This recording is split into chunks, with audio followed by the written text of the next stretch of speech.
Peter Stokkebye's Luxury Bullseye Flake. I have been smoking this a ton recently.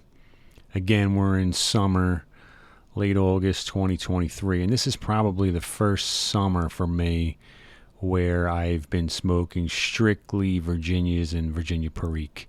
Before that, it was all English, and I was smoking mostly Chelsea Morning and Westminster all year round, plum pudding. But this past summer, I got really into Orlick Golden Slice, which I absolutely love, and stocked up on quite a bit. But I have maybe 5 or 6 different tobaccos already opened in jars, and they're in my kitchen. They're like my go-tos. So I have them within arm's length at all times. And then in the basement, I have, everything else that I'm not smoking. Mostly a lot of Kia blends and all my other. I have a ton of different Virginia and Burley blends in the basement that I'll rotate out. So I'll have 5 or 6 blends in small ball jars in my kitchen, and I rotate them out. And then I think seasonal, I'll be switching them out. So I'll go put some of the straight Virginias away in probably late September, early October, and break out some Burley and some light, a lot of Kia blends again. I'm not going to get into reading the description. I know you guys know what Luxury Bullseye Flake is. It's a bulk blend. It's Virginia Perique Cavendish. We'll leave it at that, curly cut. And this jar I have is from December of 2021, which is funny because I seem to have a bunch of different jars, and it's nothing fancy. It's just a bowl jar with a masking tape and marker. That's basically my labels. They're not fancy like Hobbiton Pipers on YouTube. It's a piece of tape and a marker. So I seem to have a bunch of different Virginia blends or any kind of blend with the date of 12/21. I must have done a big order then, and then started ripping open these Virginias and not knowing what the hell I was doing and trying them and being disappointed because it didn't taste like a lot of Kia, like somehow a Virginia was supposed to. I don't know. And then putting it away and saying, it tastes like nothing. I don't get it. I don't understand these guys. What are they talking about? Blah, blah, blah, blah, blah. Again, periodically I would go back and sample, and then I think it was this past year, maybe late last summer, where Virginia really started to catch on, and that's where I'm at now. But I know for sure when I smoked this Luxury Bullseye Flake the first time, I thought nothing of it. I smoked a bowl, and I just said, okay. Well, I kind of bought it for aging anyway, because I also bought, it was my first time ordering any bulk blend, if I didn't say that right. So I ordered Luxury Bullseye Flake. I also ordered Luxury Twist Flake and then Virginia Slices, just to see, how they would age and what a couple years would do to it.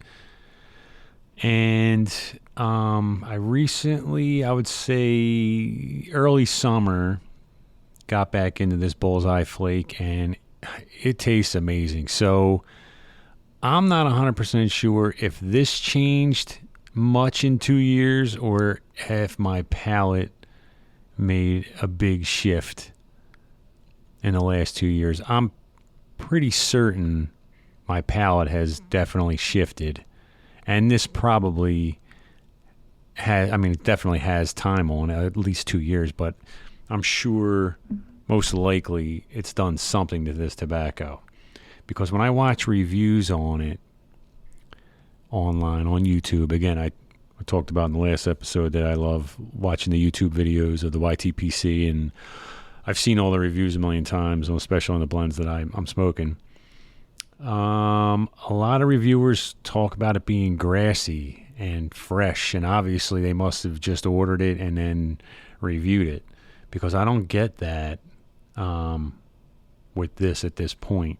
For example, I was watching Bradley at Stuffing Things review Bullseye Flake, and he said that the Virginias were young, but he does admit that he thought that time would do it a lot of good. he wasn't saying it in a disrespectful way. He was just he really did think that some time would benefit the blend. And that review was 6 years ago, and I'm kind of curious if he would smoke it again, if he still has it, if he would try it again, what he would think of it now. He said that he tasted hay, fruit, raisin, fig. He said he tasted some pepper spice, but he thought it was too sweet for him because he likes, obviously he probably doesn't like that Cavendish in there. But he's done revisit reviews lately, and I think this would be a good one because I think there is a big difference between getting this one fresh and getting this one some age on it. And also, I know he's not into any kind of sweet tobacco normally, but all of a sudden, if you watch his videos, he's starting to appreciate, maybe appreciate's not the right word, but he's starting to tolerate some sweeter blends, some blends that he didn't think he would like, that now all of a sudden he thinks is not so bad. Like, I know he just revisited Colt Blood Red Moon, and that has like cherry and chocolate flavors, and I think he thought he would hate that, and it seems like he liked that blend. And there was something else too that had some kind of topping on it recently, and he always in the past would just not be a fan of any kind of tobacco with an obvious topping that was not enhancing the tobacco, almost like if it was probably the Lakeland stuff or any kind of like vanilla topping or a topping that's obviously artificial. And I think that's starting to shift. If you watch his videos, you could see it. He might be going through a palate change where he might be ready to dabble in some lightly topped tobacco. So I think this one would be a good one for him to revisit. Another video I watched is Mutton Chop Piper reviewed this, and he loves it. He said it's spicy. He gets leather, sweetness, bread, raisin. He was a big fan of this blend. He said it was one of his favorites, and I think he said the Luxury Twist Flake was one of his favorites too. And I stumbled upon one other video review, and I never seen this channel before, but I was just like looking for, something I haven't seen yet of someone talking about Bullseye Flake. And there was this channel called Quiet Pipe in the Woods. So I'm watching it, and it's just this guy, and I'm assuming down south, and he's literally in the woods on a bench smoking Luxury Bullseye Flake. And the way he spoke about it is pretty accurate to the way I feel about it. He loved it. And so if you get a chance, maybe check out that one. Check out his video as well. But I'll tell you what, I put this on the show's Instagram account. The flavors I get with it are espresso, and I get like a dark chocolate or a cocoa. That's the flavors I get with this tobacco now. I couldn't tell you what I got when it was fresh because I honestly didn't know what the hell I was smoking because I was just so new to Virginia. It was hard to pick out anything. My palate just wasn't there. But I think I remember, if I had to guess, I remember it tasting very grassy then. And brighter in color. I mean, I have it right here, and it's dark. I mean, the picture I put on my Instagram is the actual coins that I smoked. And it's to me, it's just dark. It's a dark flavor. And almost too dark for me for my morning coffee. I mean, I've done it and I do it, but there's some days where I want something even a little lighter than this with my morning coffee. But I have smoked this with coffee, and the coffee I drink a black dark roast coffee. I don't put anything in it, and no cream, no sugar, and I like a dark roast. And this is really good with dark roast coffee, but I like it even better with espresso. And the only downside with espresso is it's just, you're only dealing with a little shot, even if you make a double. So when I am smoking this with espresso, I'll literally take like baby sips of that espresso between, puffs, because I'm trying to get that espresso to last as long as I can. But that's what I get from this. I love it. And obviously, it's a bulk blend. I'm going to stock up more on it and just put it away. This is one that it's easy to stock too because it's bulk.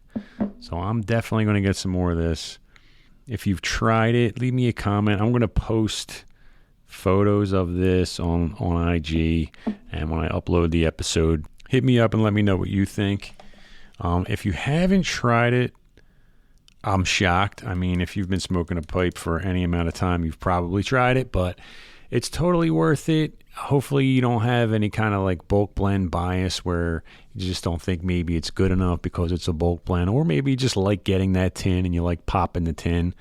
But this was dirt cheap. I mean, I forget, it was like 2 ounces for like $4 or something like that. So it was insane. I'm probably going to get, 16 ounces of it and just put it away and break it out periodically. I'll probably get some every year, actually. It's so cheap. I want to touch real quickly on what I like to drink when I'm smoking, because I'm pretty obsessed with my beverage when I'm smoking a pipe. And I'm wondering if you are as well. So I only like to smoke a pipe with, right now, 3 beverages, depending on what I'm smoking. It's either my black coffee, black tea, or espresso. That's pretty much it. I don't smoke a pipe with any kind of alcohol. I don't feel like it enhances the flavor. Not that there's anything wrong with that if that's what you do. But for me, when I'm smoking a pipe, it's about the tobacco. And I'm trying to enhance that. If you like to just smoke a pipe while you have a cocktail, and then maybe you're thinking more about the cocktail than the pipe. I mean, I get that. That happens with cigars with me and stuff like that. But I'm always, when I'm trying to pick my tobacco, I'm always thinking, all right, I know I have to have tea with this one, or I'm going to have espresso with this one, or I'll have coffee, or it could be in reverse order where it's like, it's first thing in the morning. I know I want a cup of coffee, so I'll look for the tobacco that pairs well with that coffee. And believe it or not, some brighter Virginias, I don't know why, work really well with my morning coffee. I'll give you an example. Orlik Golden Sliced and coffee is amazing. Now, my Orlik does have probably a year or 2 on it. It's not fresh. But anytime you hear or see anyone talking about Orlik, it's always how high and grassy it is. And mine's just is not at all. Actually, Bradley did a revisited on it not long ago. And when he was smoking it, he was like a little surprised. He was like, wait a minute, this isn't as high and grassy as I remember it being. And if you look at the comment section, it's like, well, you probably have, a tin that's a couple years old, which maybe he didn't realize. Or maybe he mentioned it in the video and just didn't think it would make a big difference. I also was drinking. I was also smoking Stratford, GLP Stratford, for some reason. First thing in the morning with my coffee was awesome. Now, again, that probably had a year or 2 on it as well.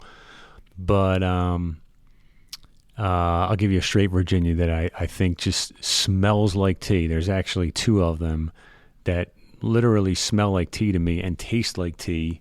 And that's HH's Pure Virginia and Capstan Blue.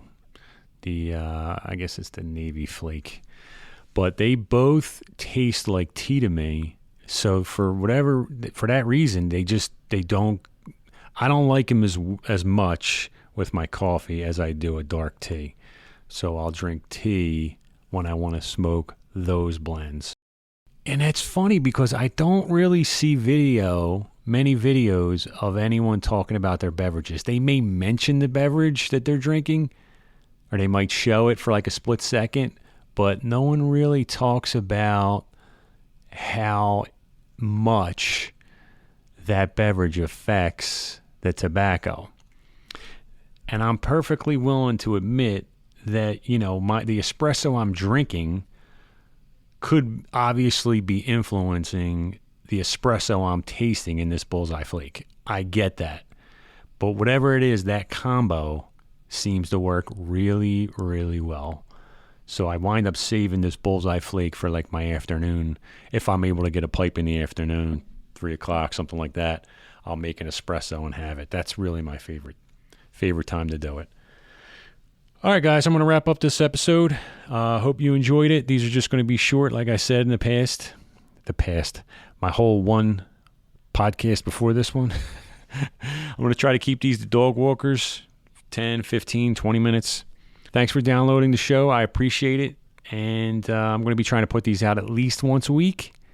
Not sure what day yet each is going to launch. So just subscribe and catch you on the next one.